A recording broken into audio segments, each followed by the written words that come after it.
Come here. എന്തിനാ fight ചെയ്യുന്നതെന്നറിയാമോ? നാളെ ഇവനെ പോലുള്ള നമ്മുടെ ആൺകുട്ടികൾ വളർന്നു വരുമ്പോ അവരെ കള്ളക്കേസിൽ കുടുക്കി അറസ്റ്റ് ചെയ്യരുത്. നിങ്ങളുടെ മകനെ അറസ്റ്റ് ചെയ്യരുത്.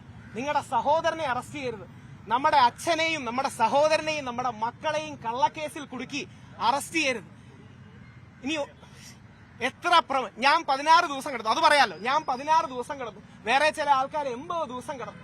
ഉമ്മൻചാണ്ടി സാറിന് നീതി കിട്ടാത്ത, സൂപ്പർ സ്റ്റാറുകളോടൊപ്പം നിൽക്കുന്ന ചില ആൾക്കാർക്ക് നീതി കിട്ടാത്ത, നിവിൻ പോളിക്ക് നീതി കിട്ടാത്ത ഈ നാട്ടിൽ നമ്മുടെ മക്കൾക്ക് എന്തെങ്കിലും നീതി കിട്ടൂ?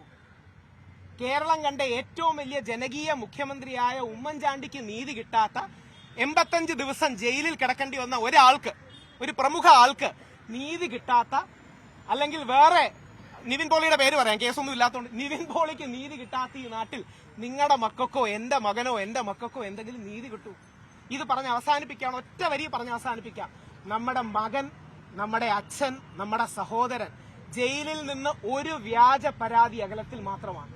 നമ്മുടെ അച്ഛൻ, നമ്മുടെ മകൻ, നമ്മുടെ സഹോദരൻ ജയിലിൽ നിന്ന് ഒരു വ്യാജ പരാതി അകലത്തിൽ മാത്രമാണ്. ഈ 16 ദിവസവും കിടന്നപ്പോ എനിക്ക് ഒരൊറ്റ സന്തോഷം ഉണ്ടായിരുന്നു, അത് പിടിച്ച് ഉള്ളത്. മോനെ അത് എന്താന്ന് പറ, സ്കൂളിൽ പറഞ്ഞ എന്താന്ന് പറ, മറ്റേ ടീച്ചർ പറഞ്ഞു. നോ ഗോ ഹെഡ്, നീ പേടിക്കേണ്ട കാര്യമില്ല. അമ്മ പറഞ്ഞു, പിന്നെ പറഞ്ഞു ധൈര്യമായിട്ട് പറ, അത് കുഴപ്പമില്ല, പറഞ്ഞിട്ട് പോകും.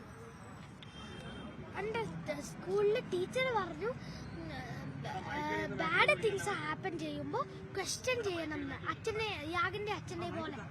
അതായത് മോൻ സ്കൂളിൽ പഠിച്ചപ്പോ ഞാൻ 4 ദിവസം വെള്ളം കുടിക്കാതെ കിടന്നു. 4 ദിവസം വെള്ളം കുടിക്കാതെ. അതിനുശേഷം ഡോക്ടർ വന്ന് പറഞ്ഞു കിഡ്നി അടക്കമുള്ള ചീത്തയാവും. എന്റെ 2 മക്കളെ ഓർത്താണ് നിർത്തിയത്. 5 ദിവസം പട്ടിണി കിടന്നു. അത് എന്റെ വീട്ടിലെ ഒരു കാര്യത്തിന് വേണ്ടിയിട്ടല്ല. അപ്പൊ ഇത്രയും വേദനയില് മോന്റെ ഒരു വാക്കിലാണ് എന്റെ സന്തോഷം. എന്താണെന്ന് അറിയാവോ? അവന്റെ സ്കൂളിൽ സോഷ്യൽ സയൻസ് ടീച്ചർ ക്ലാസ്സിൽ വന്ന് പഠിപ്പിച്ചവൻ പറഞ്ഞു, നിങ്ങളുടെ കൂടെ ഉള്ളവർക്ക് ബാഡ് തിങ്സ് ഹാപ്പൻ ചെയ്യുമ്പോൾ, ചീത്ത കാര്യങ്ങൾ സംഭവിക്കുമ്പോൾ നിങ്ങൾക്ക് എന്ത് ചെയ്യണമെന്ന്?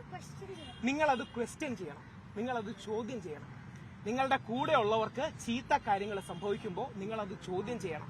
എനിക്ക് അങ്ങനെ ചോദ്യം ചെയ്ത് ജയിലിൽ പോയതിൽ അഭിമാനമാണുള്ളത്.